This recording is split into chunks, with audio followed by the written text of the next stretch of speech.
I'm Turk Strawman at Theron Q Ramacharaka. Thank you for selecting this video on my point of view. Yeah, just leave it at that for now. If you haven't subscribed to this channel yet, now's the time to do it. Activate the notification bell feature at the same time. Share the joy of this channel with others, starting now by giving this video a thumb up, lest you forget to do it later. My point of view. Several uploads ago, I said I feel like I'm just going to go in a different direction with things here for a while. Involving just like things more about me. Still under the umbrella of helping you. Seems to be rather well received by the comments I've been getting since that video. So I'm going to continue. What's my real point of view about affairs? Mine. Never mind the Turk Strawman of Theron Q Ramacharaka thing. It's mine, Turk Strawman. What have I been up to in my life? What's my actual perspective on affairs? I'll give you a little background. I've done it in other videos. Specific things I've talked about. Specific things. And then I've, given the reason, with respect to helping you guys free of those cases. This is a little different. Let's see. What have I been doing in my life?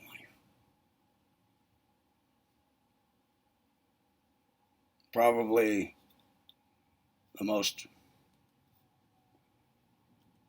proficiently that I have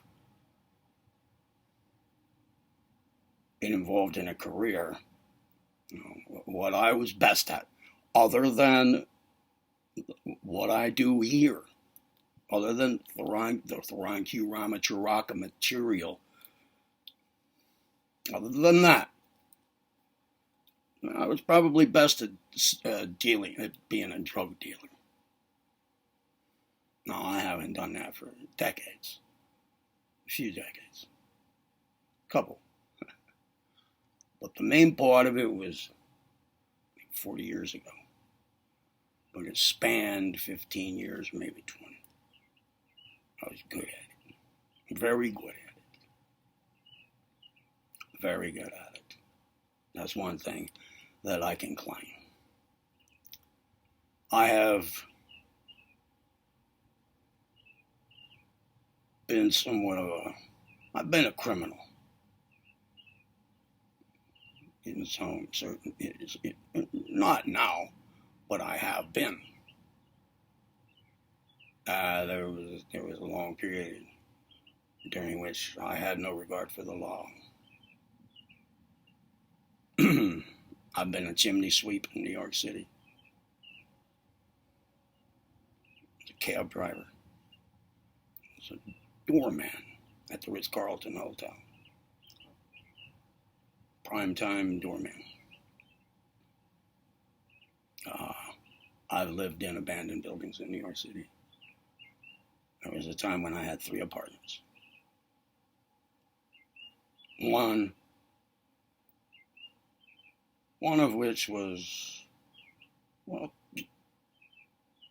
it's the one I lived in, and another one I rented, but didn't do anything with. And another one, well, actually there were 2 more that I just claimed. One was I claimed an apartment space in a largely abandoned building. In the other case, I claimed the whole building. All right.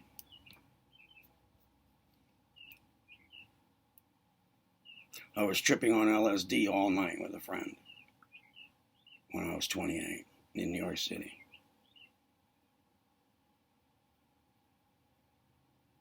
As soon as the place opened in Times Square, the military recruiting station at Times Square in New York City. I was there at the door, holding a 40-ounce bottle of Ballantine ale, dragged out looking, and we had roamed all over the city all night. We were smoking weed and kept the 40 ounces going all night. I had pretty much come down from the LSD. I went into the Navy recruiting area. The Marines are there too. I think the Army is, maybe the Air Force as well. I went into the Navy area with my beer. I passed the ASVAB test with an extraordinarily high score. I got enlisted. That's how I left the city. What else?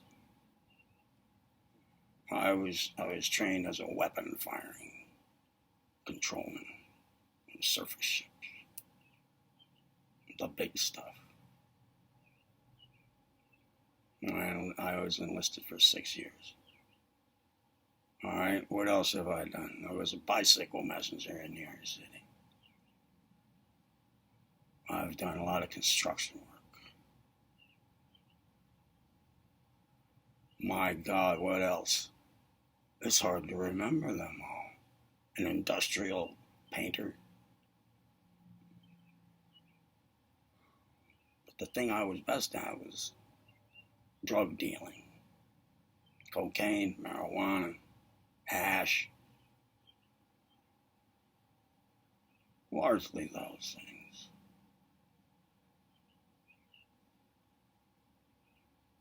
I started driving a cab the day I quit being a bicycle messenger. By noon that day, while bicycle messengering in the city, Manhattan, I saw 3 bicycle messengers get creamed on the streets by hell-bent cab drivers. Intentionally. Just slammed with the cab. I decided, all right, I'm not into this shit. I'll drive a cab. Of course, I didn't slam any bicycle messengers. I did, however, sometimes, let's see, somebody gave me shit in the back seat, but it wasn't worthy of throwing them out. They were just being maybe a little too bossy about how I should drive. I'd give them a thrill ride. I'd give them the hell driver thrill ride. One old lady demanded it, in fact. I gave it to her. Anybody speaking foreign languages in the back seat got thrown out. I would say, you must speak English. No. English only. English. And usually they would comply. But if they didn't, I would screech to a halt and order them out right then and there.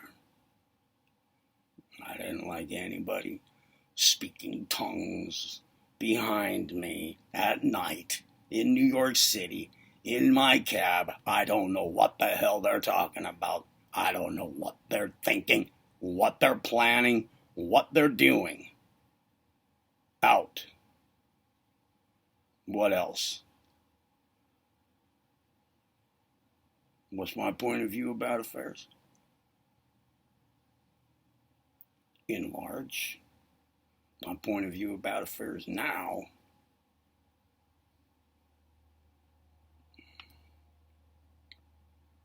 is I am utterly against, I oppose any person's actions, any person, any entity, anything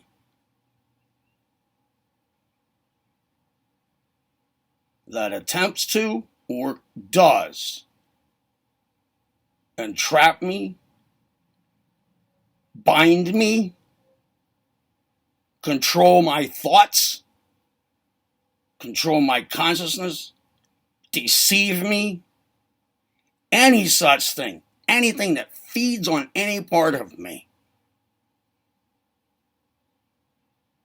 or attempts to control, or acts against my best interests with respect to my personal evolvement, my true selfhood, and the sovereignty of my consciousness and my power of will and my true self. Anything of that sort, I oppose. I do not agree with anybody who tries to dominate me, order me around, tell me what I should think, tell me how I'm supposed to be feeling, telling me what I'm supposed to do. Now I understand. Having a job. Last job I had, a little over 10 years ago now, was the industrial painting. I worked for 3 different companies. Each one, the boss, the owner, they were nasty people. Domineering, controlling, loaded with put-downs. Nasty, because they're the boss. Just because they can. Well, I understand. Now, here's some advice for you. No doubt you've been around such people. Especially in the work environment. Why do you go ahead and do what you're told to do? Why do you not verbally strike back if you're told you're not worth a fuck in the job? Anything like that. Why do you comply? Is it because, do you do what you do because that's what you're told to do?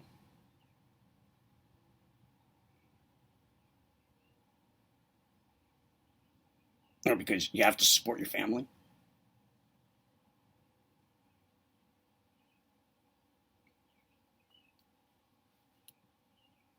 On my best days around such things, I did what I was to do in the job because I consented to it. I consented to it. I didn't do it because somebody told me to. No. I did it because I considered what I was told to do or asked to do and decided that I consent to it.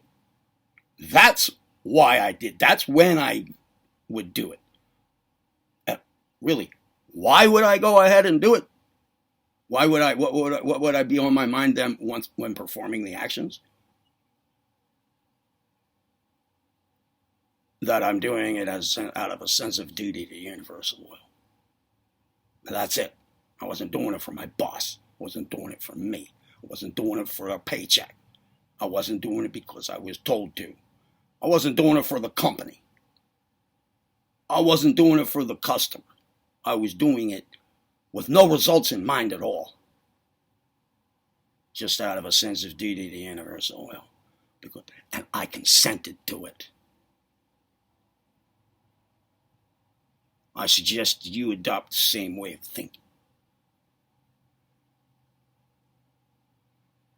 You can carry that way of thinking over into anything that tries to control you, dominate, whatever, and trap you. Suck off your energy. And decide, do I consent? No. My point of view is this. In this world,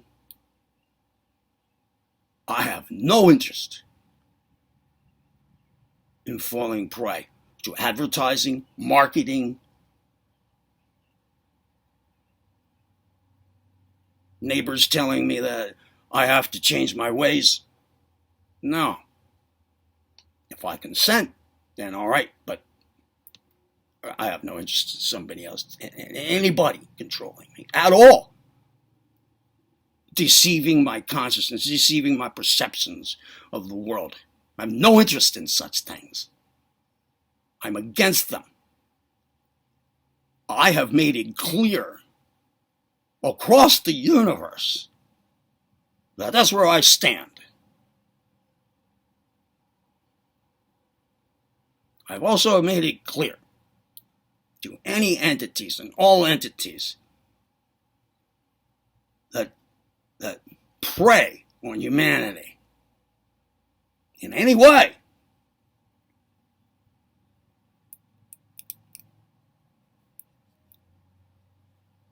that this is actually a pretty small universe and we're going to rub elbows. I am. My true selfhood is established. In one way or another, I am going to be around as long as there is a cosmic day. And we're going to rub elbows. Again and again. So don't fuck around. You might win a battle or two, but I'm going to win the war. You cannot have me. You could tear up my body. You could put it in prison. You could burn it. You could punch holes in my astral body. You could deceive me, but I know who I am. And I know who you are. And you cannot have me. Ever. I will oppose you anytime I encounter you. And in the long run, I will win every time, -1 or 2 here and there. But I'm still going to be here.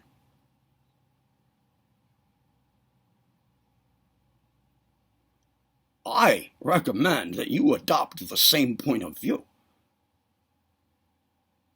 You figure out how to make that happen. It's all here on my channel.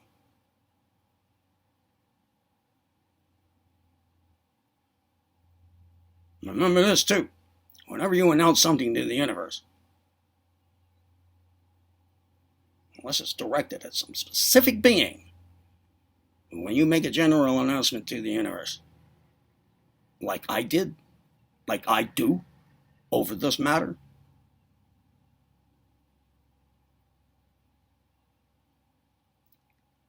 it's open for all ears. Be aware of that. Mean it. Oh yeah. Aren't you opening the door? Aren't you inviting difficulties?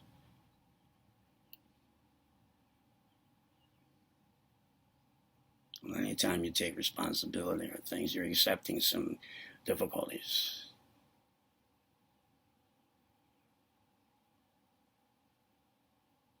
So, yeah, you may be put to the test then. But follow through. No matter how much you may get knocked down, confused, bewildered, turned inside out, you maintain your same point of view and you reestablish your true self and your dominant will. And hold that.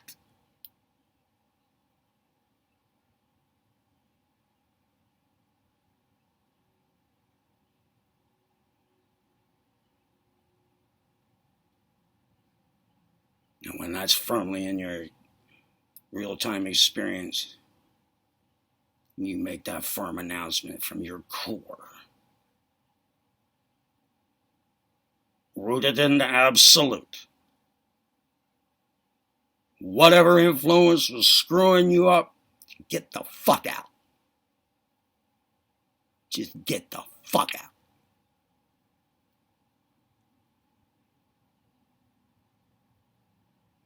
And let it be known, right then, that anything else that may come up with this influence any time during this cosmic day, you're gonna be the same fucking way, man. You're gonna let them know. I know you. You know what's happened before. Why are you still sticking around, you pussy? Get your own energy.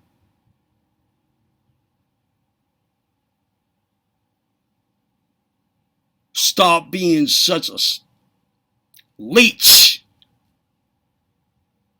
Stop. Get the fuck out again. You might as well give up.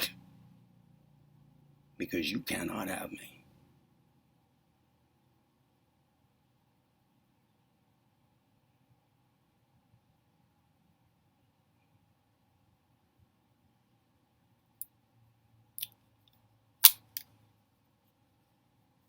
Spiritual warfare is the only war that makes sense. All other war is insanity.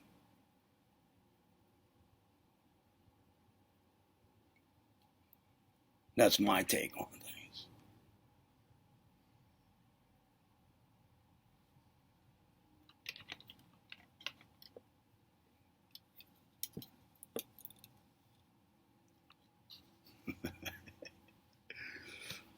If you like the video, give it a thumb up. I told you to at the beginning. Give it a thumb up. If you didn't do it then punish yourself right now by doing it. Subscribe, get notified, share the joy of the channel with others. Thank you for selecting this video on my point of view. I'm Ter Strawman at the Rhymes You Amatraka. Be well.